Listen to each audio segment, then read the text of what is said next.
روحانیت یا تصوف یا مسٹیسزم کی اصطلاح عام طور پر استعمال ہوتی ہے۔ میں بھی اکثر یہ ٹرم استعمال کرتا ہوں اور یہ جان کر کرتا ہوں کہ اس کے عموماً مطلب غلط ہی لیے جاتے ہیں۔ روح کو جو بھی اینٹی باڈی جسم مخالف فینومینن سمجھتا ہے یا اینٹی مائنڈ کوئی ریئلٹی سمجھتا ہے تو وہ ایک بات تو پہلے ہی سمجھ لے کہ وہ غلط راستے پر پڑ چکا ہے۔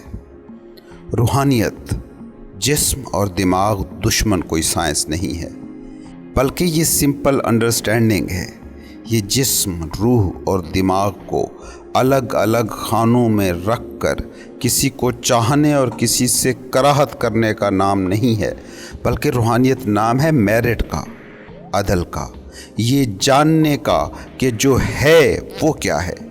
یہ ججمنٹس پاس کرنے کا نام نہیں ہے، یہ تنقید کا آرٹ نہیں ہے، یہ کسی ازم کا مخالف نہیں، یہ کسی ازم کا حامی نہیں، یہ بس سیدھی سادھی اویئرنیس کا نام ہے۔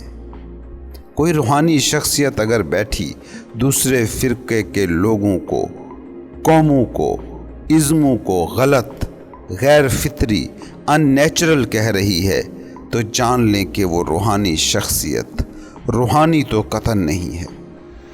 روحانی شخصیت کسی چیز، کسی شخص کے تصورات، کسی ازم پر تنقید کرتی ہے تو اس کا بھی بس ایک ہی مطلب ہوتا ہے کہ چیزوں کو ان کے حقیقی مقام پر رکھ کر دیکھا جائے، نہ کہ اس کا مطلب کسی ایسی چیز کو تحقیر کا نشانہ بنانا ہوتا ہے کہ جو اصل میں ہے۔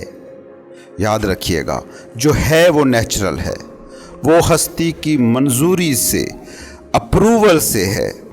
جو ان نیچرل ہو وہ واقع ہی نہیں ہوتا۔ ہماری ویڈیوز جو آپ سنتے ہیں، اس سے اگر آپ اس نتیجے پر پہنچے ہیں کہ جسم بوجھ ہے، ذہن کوئی ایسی چیز ہے جس کے خلاف لڑنا ہے یا انا کو مٹانا ہے، تو آپ نے پھر یہ ویڈیوز غلط سمجھی ہیں۔ ان تمام ویڈیوز کا مقصد بس ایک ہے کہ جو جیسا ہے اس کو ویسا جانا جائے، اس کے ویسا ہونے کو قبول کیا جائے۔ جسم بھی اتنا ہی ضروری ہے جتنی روح، ذہن بھی اتنا ہی لازمی ہے جتنی روح، انا بھی اتنا ہی ضروری ٹول ہے انسان کی بقا کے لیے جتنا جسم یا روح۔ کرنے کا کام بس ایک ہے کہ جو جیسا ہے اسے ویسا جانا جائے۔ مسئلہ ہے آئیڈینٹیفیکیشن۔ جب آپ کسی چیز سے، کسی تصور سے نتی ہو کر خود کو وہی مان لیتے ہیں تو اس سے آپ خود کو محدود کر لیتے ہیں۔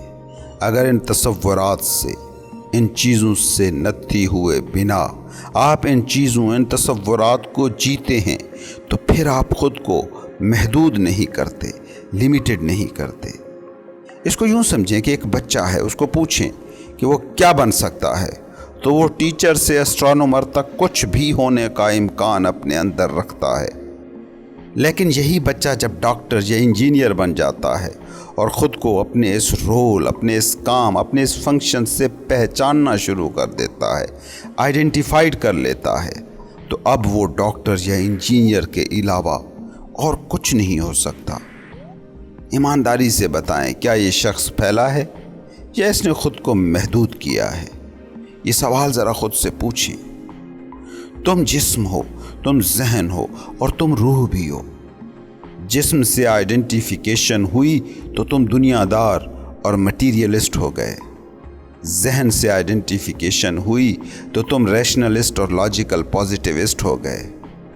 روح تمہاری ہستی کا وہ مقام ہے جہاں تمہارا جسم ہوتا ہے مگر تم اس سے آئیڈینٹیفائیڈ نہیں ہوتے۔ ذہن ہوتا ہے مگر تم اپنا ہونا بس اسی سے نہیں نکالتے۔ فیملی، کاروبار، نوکریاں ہوتی ہیں مگر تم اپنی شناخت ان سے اخذ نہیں کرتے۔ روح وہ آزاد اور فری حالت ہے کہ جب تم ان سب چیزوں کے مالک تو رہتے ہو مگر یہی چیزیں تم نہیں ہو جاتے۔ روح بس اسی اویئرنیس کا نام ہے۔ تم اگر روحانی ہونے کا دعویٰ کرتے ہو اور جسم اور ذہن کی مخالفت برائے مخالفت کیے جا رہے ہو